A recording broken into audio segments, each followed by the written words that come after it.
Oi, gente, estou montando então essa explicação para a gente começar a conversar então sobre orações coordenadas. Então, quem não pôde estar na explicação online ontem, por gentileza, assiste então esse vídeo e tente fazer então o exercício então dessa atividade 9, para a gente ver se vocês conseguem acompanhar então o desenvolvimento desse conteúdo novo, certo? Então, a gente vai começar a conversar então sobre esses períodos maiores, que são chamados de oração. Esse esquema eu já tinha passado para vocês na nossa última aula antes do recesso, tá? Então, dei mais uma olhada também nessa aula. Então, o que é uma frase? Frase, então, é um enunciado completo, de sentido completo, que a gente não fica com dúvidas no sentido dela. Ela pode conter um verbo ou não conter um verbo. Se ela contém um verbo, a gente chama, então, de frase verbal. E a oração que não contém o verbo, então, a gente chama de frase nominal, certo? Então, toda a frase com verbo, a frase verbal, é uma oração, tá? Então, oração é somente esse enunciado com sentido completo com a presença do verbo. E período, então, esse conjunto de orações. E vai ser simples quando eu tiver apenas uma oração e composto quando eu tiver mais de uma oração, certo? Quando a gente fala de oração, a gente começa a conversar, então, sobre orações coordenadas. Então, o que é uma oração coordenada?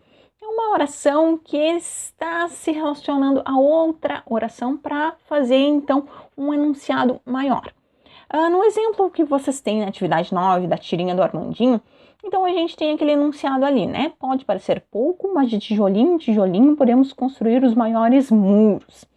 Então, nós temos aqui a presença de 4 verbos, ou então 2 locuções verbais, tá? Lembra o que é locução? Locução são 2 ou 3 verbos em sequência. Então, a gente tem a primeira oração aqui. Pode parecer pouco. Então, quando é que a gente sabe que a oração terminou? Porque olha como esse pouco complementa o sentido do verbo e termina, então, o seu sentido. Né? Comunica tudo que tinha para ser passado para o leitor. Então, o sinal de pontuação também nos orienta que essa primeira oração terminou. Então, a gente faz o corte aqui, tá? Lembrando, todo esse enunciado gira em torno, então, dessa locução verbal. E essa primeira oração, que não tem a presença da conjunção, a gente chama de oração coordenada assindética, porque ela não tem nenhum tipo de conjunção, certo?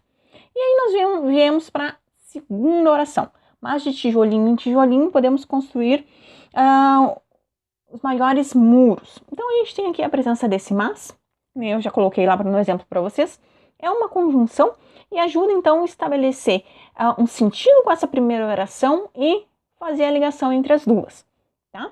Então essa segunda oração, que possui a presença da conjunção, e também se estrutura em torno dessa locução verbal podemos construir, ela vai se classificar então como oração coordenada sindética. Então, toda a oração que tiver a presença da conjunção é chamada de sindética. A oração que não tem a presença da conjunção é assindética.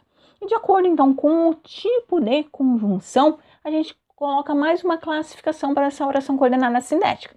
No caso, o mas é uma conjunção adversativa, porque ela põe, então, um sentido de oposição ao que nós dissemos antes. Então, quando eu digo ali, ó, pode parecer pouco, parece que orienta que eu vou dizer que não vale a pena colocar tijolinho de tijolinho. Mas ao contrário, né? Eu trago uma segunda oração com um sentido oposto, dizendo que não, de tijolinho em tijolinho podemos construir os maiores muros. Então, a gente classifica essa segunda oração como oração coordenada sindética adversativa, tá? E as coordenadas sindéticas, então, elas recebem 5 classificações que nem tá na tarefa da semana 9, tá?